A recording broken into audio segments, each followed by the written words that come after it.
Ustazah 2 minggu lepas kalau tak silap, program Ustazah di Kuantan dengan warga OKU. Orang buta semua. Kebanyakannya orang buta, cacat penglihatan. Masya Allah, subhanallah.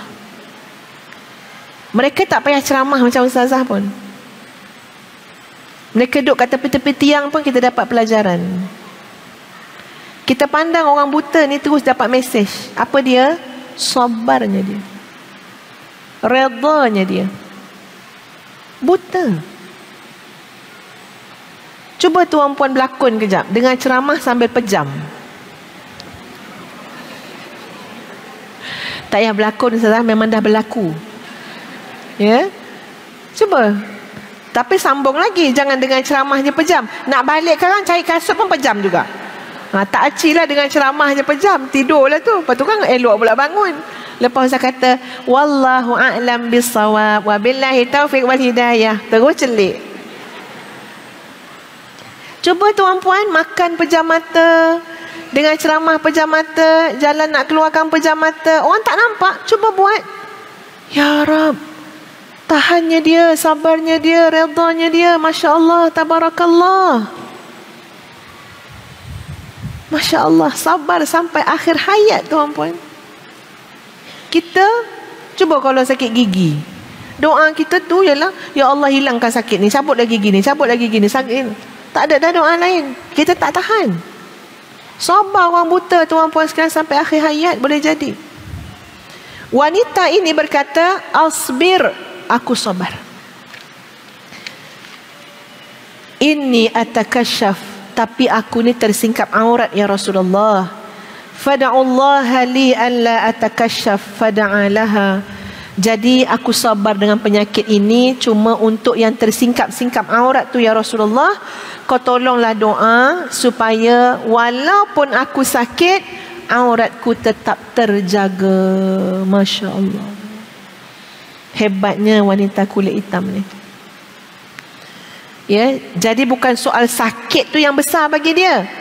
Soal aurat, kehormatan diri. Aku ni ya Rasulullah, ya dalam keadaan sihat, punyalah jaga aurat aku ni. Bahkan tengok macam mana Sayyidah Fatimah tuan puan sekalian merisaukan kalau meninggal dunia nanti dikafan.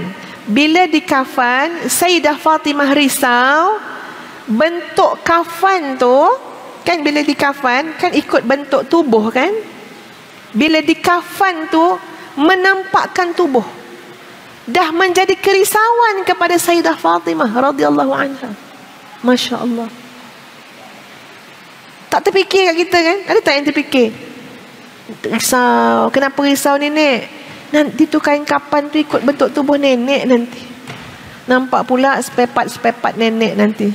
Tak ada siapa terfikir. Sayyidah Fatimah. Sebab itu sampaikan tuan puan menurut riwayatnya, ada sahabatnya yang tolong carikan satu serkup supaya cepat-cepat nanti dimasukkan dalam serkup tersebut supaya tidak menampakkan bentuk tubuh Sayyidah Fatimah yang mulia selepas dikafankan. Wallahu ta'ala a'lam. Demikian orang-orang yang salihah, tokoh-tokoh wanita Sri Kandi Islam menjaga aifatun nafsi mereka. Jaga aifatun nafsi. Kita kena jaga diri kita dan anak-anak perempuan kita. Kadang-kadang Ustazah pun ialah anak-anak perempuan ni kan, dia pun ialah mungkin Kang balik-balik pada perkataan trending juga kan. Dia trend juga. Agaknya dia nak ikut trend lah juga kot. Dia adalah gaya pakaian dia tu. Ustazah pujuk dah anak-anak tu, pujuk. Labuhkan lagi, labuhkan sikit, besarkan sikit, legakan sikit baju-baju kita tu. Pujuk-pujuk. Sebab main dengan anak remaja kan, pujuk, gosok-gosok. Nak ikut kita keluar berjalan, kita pandang sikit lagi, kita cakap sikit lagi, tutup sikit lagi. Pujuk tu anak-anak tu. Sebab di belakang Ustazah tu kan ramai yang mengikut. Ada tahfiz. Nanti anak-anak baca tahfiz kata, anak Umi pakai macam tu. Itu Ustazah nak fahamkan anak-anak. Tolong anak-anak faham, kita ada tanggungjawab dakwah sikit lagi. Bukan Umi tak bagi bergaya, tapi ada ramai yang akan mengikut kita. Pujuklah, pujuk. Ambil kira anak tu baru umur 15 tahun, baru umur 18 tahun kan, ya, ambil kira semua tu. Dengar macam mana dia ketawa, terbahak-bahak ketawa, tak kisah ada laki-laki ajnabi ataupun tidak. Ini aifatun nafsi, ini adalah kehormatan diri kita. Tegur, nasihat. Nak dididik anak-anak dengan kelembutan sebagai seorang wanita, sebagai seorang perempuan, itu satu perjuangan.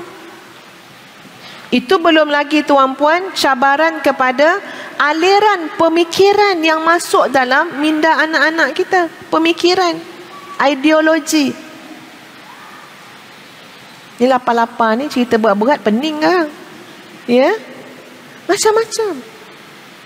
Ambil contoh sahabat-sahabat sekalian, aliran pemikiran yang kononnya membela hak-hak wanita sepenuhnya. Ini kena cermat, kena pandai, kena pertimbangkan betul-betul, ya. Kita kena tahu asas agama terlebih dahulu, syariat Allah Subhanahu Wa Taala. Kalau tak, terlajak, terbabas.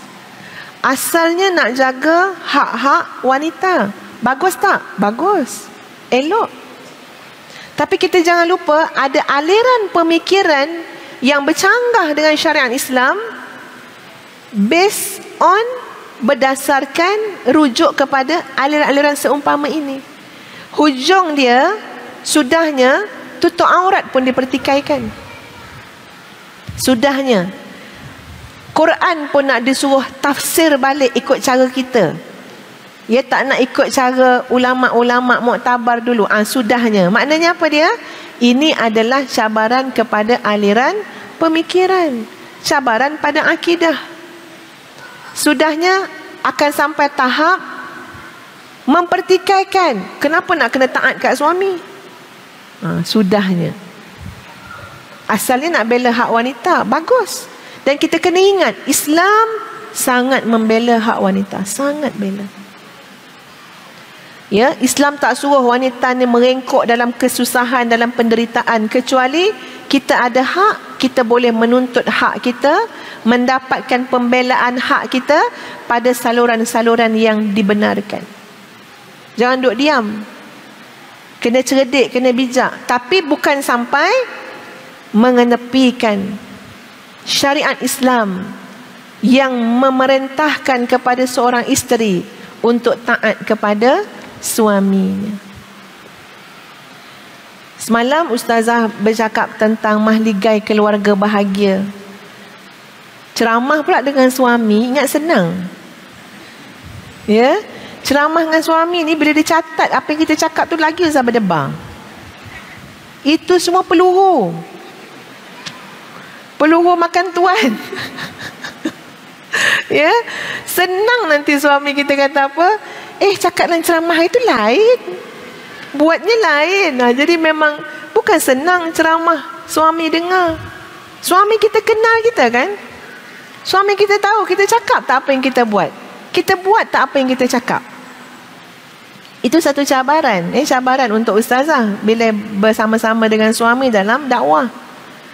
Jadi semalam tuan-puan sekalian, ditanya oleh salah seorang muslimin tu, dia kata dia tak tahu sangat hadis tu apa taraf dia, tapi kalaulah atas dunia ni dibenarkan untuk seorang manusia sujud kepada seorang manusia, maka seorang isteri akan disuruh untuk sujud kepada suaminya. Tengok memang tak dibenarkan sujud pun. Sujud untuk ibadah tak dibenarkan kecuali hanya pada Allah. Tapi nak tunjukkan gambaran kedudukan seorang suami. Kedudukan seorang suami tuan-puan, sampaikan kalau adalah orang yang dibenarkan untuk sujud kepada orang lain, maka isterilah yang akan suruh sujud pada suami. Isteri-isteri dengar tu macam tu je dengar. Nampak dah tu muka-muka tu. Ada yang rasa, ya, kita akan taat pada suami. Ada yang rasa macam tingginya, sampai nak suruh sujud pula. Sebenarnya tak ada masalah. Tuan-puan, ketaatan kita kepada suami kita, ini saya cakap ni sebagai seorang isteri, 25 tahun dah kahwin. Taklah lama sangat, banding mungkin ada yang dah 40 tahun. Tapi saya nak beritahu apa? Ketaatan kita kepada suami kita adalah kebahagiaan kita. Apa masalah kita? Setuju ke tak setuju ni? Siapa setuju angkat tangan? Okey, habis tu apa masalah? Apa masalah? Tak ada masalah. Lagi kita taat, lagi kita nak taat, lepas tu kita doakan pula suami kita. Kita taat kerana Allah Subhanahu Wa Taala, lagi kita bahagia, tuan-puan. Biarlah orang nak cakap apa pun. Sungguh. Dijaga makan minum dia, diberikan keselesaan kepada dia, diberikan kelapangan kepada hati dia. Kita letak niat, suami aku bila dengan aku, hati dia tenang. Ya, aku nak dia tenang dengan aku sebagai isterinya. Apakah kita rasa kita rugi?